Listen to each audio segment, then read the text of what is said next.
5 పెట్టడం, ఆ మహానుభావుని తలుచుకోవడం, ఆయనకి ఘన నివాళులు అర్పించడం, అది ఒక ఆనవాయితీగా. అంటే భూమి మీద అందరూ పుడతారు గిడతారు, కానీ అందరూ మహానుభావులు కాలేరు. ఒక మనిషి మహోన్నత విజయపథంలోకి నడవాలంటే, అత్యున్నత శిఖరాలకి ఎదగాలంటే సత్సంకల్పం కావాలి, ఆ గుండె దీక్ష పునాలి. అంటే ఎన్నో సందర్భాల్లో చెప్పడం జరిగింది, తెలుగు అన్న 3 అక్షరాలు వింటే నా ఒళ్ళు పులకరిస్తుంది, అలాగే ఎన్టీఆర్ అన్న 3 అక్షరాలు వింటే నా రక్తం ఉప్పొంగుతుంది. ఎవరికైనా సరే, ఎందుకంటే ఆయన చరిత్ర అటువంటిది. ఎన్టీఆర్ అంటే కేవలం నందమూరి తారక రామారావు గారు మాత్రమే కాదు. ఏంటంటే నటనాలయం, ఆయన ఇల్లే ఒక నటనాలయం, అందులో ఆయన ఒక నటరాజు, నరసింహుడు. టీ అంటే తార మండలంలోని తారక ధృవతారకుడు. ఆర్ అంటే రాజర్షి, రారాజు, రాజకీయ దురంధర యుగంధరుడు, రమణీయ రమ్య కమనీయ సౌమ్య గుణధాముడు. అందుకే ఆయన అందరి గుండెల్లో నిండుగా మెండుగా ఉండి, నేను ఎప్పుడు మీకు అండగా ఉంటానని చెప్పి సినిమాల నుంచి అటు రాజకీయాల్లోకి వచ్చి ఒక సంచలనం సృష్టించి తెలుగుదేశం పార్టీని స్థాపించి, ఇవాళే కాదు సూర్యచంద్రులు ఉన్నంత వరకు, మన తెలుగు జాతి ఉన్నంత వరకు ఆయన అందరికీ ఆరాధ్యుడు అయ్యాడు. ఆయన మరి ఆయన ఈ యొక్క ప్రస్థానం చూసుకుంటే అందరికీ ఎంతో, అంటే ముఖ్యంగా పార్టీకే కాదు, అటు ప్రతి ఒక్కరికి, అంటే కుల మతాల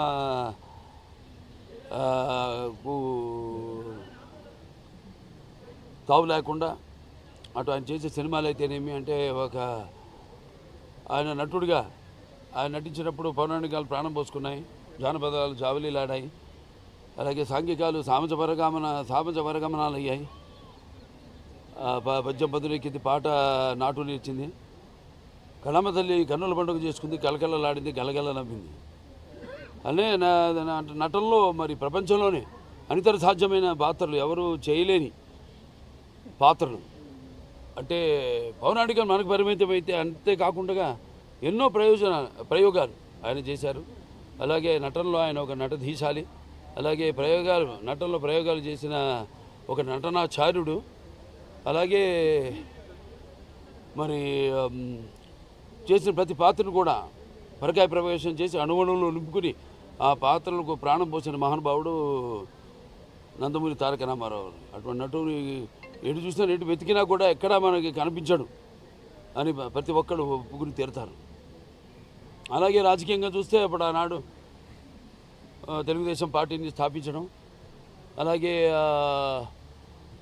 అంతవరకు రాజకీయాలు దూరంగా ఉన్న వాళ్ళందరికీ చేయూతనిచ్చి, బడుగు బలహీన వర్గాలు వాళ్ళైతేనేమి, లేకపోతే తాడిత పీడిత కులాలు, మైనారిటీలు అందరూ కూడా ఈ యొక్క రాజకీయాల్లో ఉన్న, ఈ అధికారంలో ఉన్న పదవులు దూరంగా ఉన్న వాళ్ళందరికీ చేయూతనిచ్చి తీసుకొచ్చి వాళ్ళని రాజకీయ పదవులు కట్టబెట్టి సత్కరించిన మహానుభావుడు నందమూరి తారక రామారావు.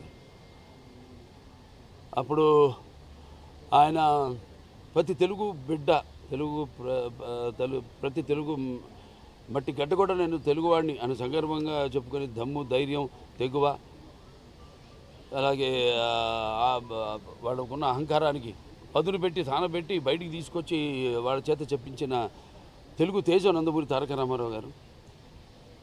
తెలుగుదేశం పార్టీ పెట్టి మరి అంతవరకు నేను చెప్పిన దూరంగా ఉన్న వాళ్ళందరినీ, కొంతమందికే పరిమితమైన రాజకీయాల్ని అందరికీ పంచిపెట్టి కట్టబెట్టి, వాళ్ళకి పదవులు కట్టబెట్టి అలంకరించిన మహానుభావుడు నందమూరి తారక రామారావు గారు.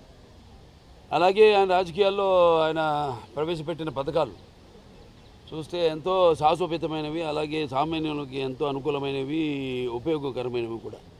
అంటే ఎన్టీ రామారావు గారు రాజకీయాల్లోకి రాకముందు, వచ్చిన తర్వాత ఆయన ప్రవేశపెట్టిన పథకాలు ఇప్పటికీ కేవలం మన తెలుగు రాష్ట్రాల్లోనే కాదు, యావత్ భారతదేశంలో ప్రతి ఒక్కరు కూడా వాటిని ఆదర్శంగా తీసుకుని వాటిని ప్రవేశపెట్టి వాటిని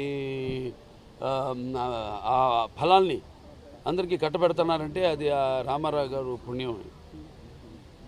అందుకే నేను అంటుంటాను, ఇప్పుడు ఆయన పేదల ఆకలి బాధ తెలిసిన అన్న ఆయనే, అలాగే జనత యొక్క భవిష్యత్తుకు భరోసా ఇచ్చిన అమ్మ ఆయనే, అలాగే ఆయనకు అండగా ఉన్న మహిళలకు ఆర్థిక స్వాతంత్రాన్ని ఇచ్చిన అన్న ఆయనే ఎన్టీ రామారావు.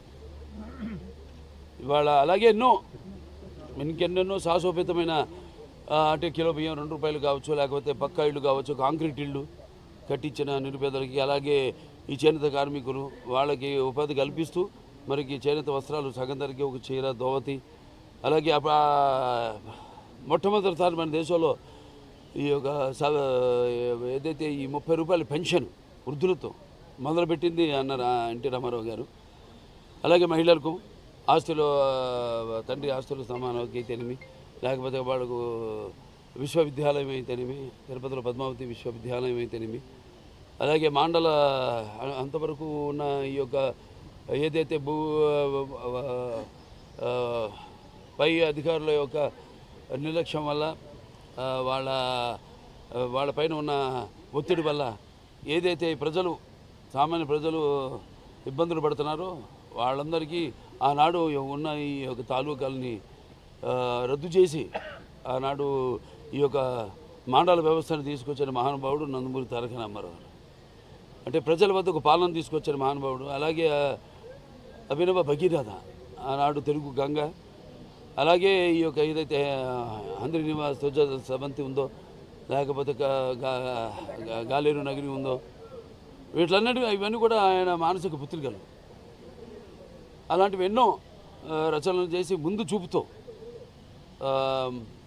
రాష్ట్రం అవిభక్త ఆంధ్ర రాష్ట్రాన్ని ఎంతో అభివృద్ధి చేసి ముందుకు తీసుకెళ్ళిన మహానుభావుడు. అంతవరకు తమిళులుగా పిలువబడ్డ మనల్ని మనం తెలుగు వాళ్ళం, మన తెలుగు జాతి అనే ఒక గుర్తింపు తీసుకొచ్చిన మహానుభావుడు నందమూరి తారక రామారావు. అలాగే ఇప్పుడు ఆయన్ని స్ఫూర్తిగా తీసుకుని ఇక ముందు ఇంకా ఎంతో ప్రజల అభివృద్ధి కోసం, అభ్యున్నతి కోసం ప్రతి ఒక్క కార్యకర్త నడుం బిగించాలని కోరుకుంటూ ఆయన అంటే ఈ భూమి మీద అందరూ పుడతారు గెడతారు కానీ అందరు మహానుభావులు కాలేనని ఆయన మరి ఎప్పటికీ నిన్నాను సూర్యచంద్రుడు ఉన్నంత వరకు కూడా గుర్తుండిపోతారు. అందుకే ఆయన నిరంతర ప్రజల గుండెల్లో నిత్య యవ్వన నిత్యాభిమాన భూషణుడయ్యాడు. అలాగే నిండు గుండెల్లో శాశ్వతంగా నిలిచిపోయే నిత్యామృతాన్ని తాగిన దేవుడిగా మారాడు. అలాగే మరణం లేని చిరస్మరణీయమైన ఒక మహత్తర జన్మను పొందాడు. అలాగే ఆయన ఎవరికి ఆయనకు సాటి కానీ పోటీ కానీ రాలేని విధంగా ఎవరికి దక్కని ఒక మహత్తరమైన జన్మను ఆయన పొందాడు. సో అందుకే ఆయనకి చావు లేదు. ఆయన ఒక నిరంతరం వెలిగే ఒక మహనీయ భగవద్గీత లాంటి జన్మ నందమూరి తారక రామారావు గారు. ఈ సందర్భంగా మళ్ళీ ఒకసారి ఆయన ఒక కొడుకుగా బిడ్డలుగా పుట్టడం మా అందరి పూర్వజన్మ సుకృతం అయితే, మరి మేము మా కుటుంబమే కాదు ఇవాళ ఎంత పెద్ద కుటుంబం తెలుగుదేశం అన్నది ఇచ్చి అందరినీ అందులో కుటుంబ సభ్యులుగా చేర్చి మరి ఒక పెద్ద కుటుంబాన్ని ఇచ్చి ఈ యొక్క వారసత్వాన్ని ఈ యొక్క తెలుగుదేశం పార్టీ ఏదైతే ఈ వారసత్వం ఉందో దాన్ని ప్రతి ఒక్క కార్యకర్త భుజస్కంధాల మీద మోపి నేను చెప్పినట్టు ఆయన ఇక స్ఫూర్తిగా తీసుకుని ఆయన ఏ పోరాట పటిమతో పోరాడి ఎన్ని అడ్డంకులు వచ్చినా తల వంచకుండా ముందుకు సాగిన ధీరోదాతుడు.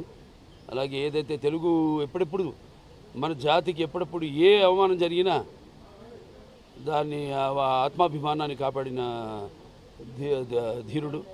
అలాగే తెలుగు వెలుగును ప్రపంచం నలుమూలలో ప్రసరింపజేసిన మహానుభావుడు.